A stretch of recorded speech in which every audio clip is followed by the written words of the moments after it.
Quand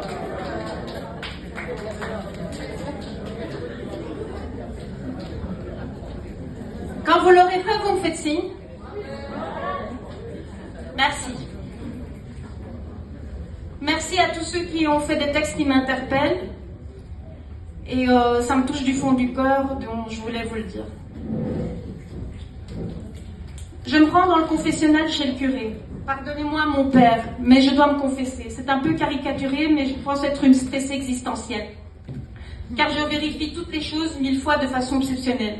C'est pas très conventionnel, je le sais. Mon père, j'aimerais tant trouver un antidote à mes pensées, à mes insécurités. En fait, j'ai été éduquée à suivre de près les consignes d'une façon directionnelle.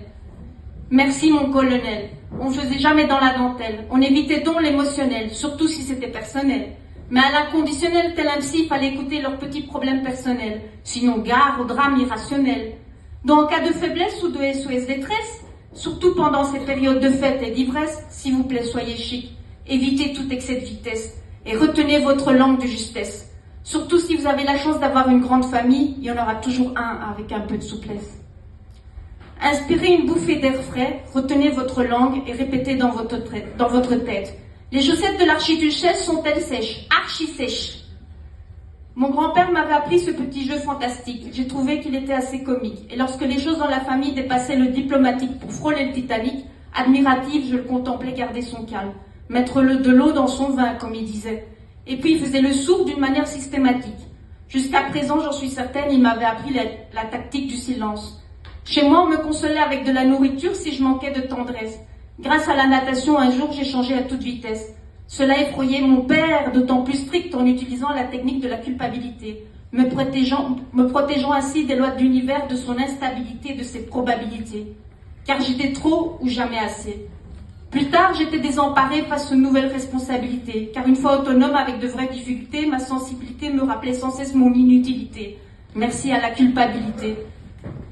Même si j'ai évolué, je garde maintenant ce besoin de tout prévoir pour parer à toute éventualité, pour me sentir en sécurité. D'ailleurs, au quotidien, je n'arrive toujours pas à réaliser tous mes objectifs. Les chaussettes, c'est tout ce qui me turlupine. Je pense avoir une usine, et lorsqu'elles s'empilent, j'imagine un peu qu'elles culminent. Lorsqu'on les lave, on ne peut jamais prévoir lorsqu'elles vont apparaître. Mazette. Et tes soirées speed dating célibataires spéciales chaussettes? Du choucou, chaque fois j'en rachète. Par contre, mon précieux balai, est-il bien caché de mes lapins? Car ils sont pas très copains. Je n'ai plus que cela du fait que mon aspirateur Black Decker n'a pas su tenir le coup avec toutes les crottes de lapin. En effet, telle une machine à popcorn avec l'action de l'air chaud, les mini-crottes ont éclaté à vif de l'appareil en un seul jet dans toute la pièce. Il a montré ses dernières prouesses. Un dernier vrombissement à toute vitesse. Et puis tel un signe de détresse. Et c'était la chute libre. C'était presque un télégramme, un message subliminal pour dire qu'il avait rendu l'âme. Et puis il s'est bloqué. Ce régime, il n'avait pas supporté.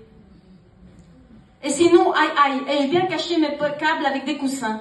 Car sinon, les petits lutins du Père Noël pourraient bien en faire leur festin. En les regardant occupés avec des coussins avec un peu d'imagination, on pourrait voir le ballet du lac des cygnes. Lorsque les coussins, une fois vidés de leur plume, laissent celles-ci s'entrelacer et valser gracieusement dans les airs jusqu'au plafond. Et avec une touche de Tchaïkovski en arrière-fond, on aurait presque un opéra gratuit à domicile dans son salon. Avec la nature, je sens réellement une profonde connexion. Je me laisse vivre naturellement et sans jugement, avec émerveillement. J'apprends à lâcher prise sur ce passé et ce qu'il m'a apporté. J'ai pas fini. Comme le dégoût des amis te voyant comme un bouche-trou, qui t'ont enseigné qu'une fois au fond du trou, tu te trouves toute seule et perdue. Comme cette envie de disparition lorsque tout autour te semblait superflu. Avec le recul, tu t'en es même voulu. D'illusion face à l'amour, maintenant t'es cocu et sans plus un sou. D'échecs et de refus dans tous les domaines professionnels confondus. De cette frustration de renonciation à devenir mère. Avec ta maladie, c'est maintenant exclu. De chercher à plaire lorsqu'on n'est pas voulu. De trahison familiale par devant et par derrière.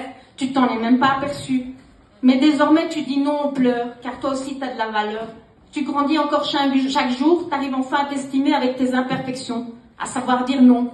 Un jour, dans mon sommeil, j'arrêtais pas de tomber plusieurs fois des escaliers. À un moment, j'ai même oublié de respirer.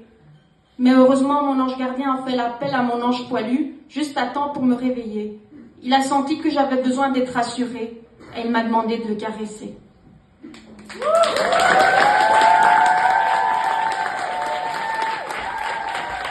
Merci à vous. vous et prenez soin de vous.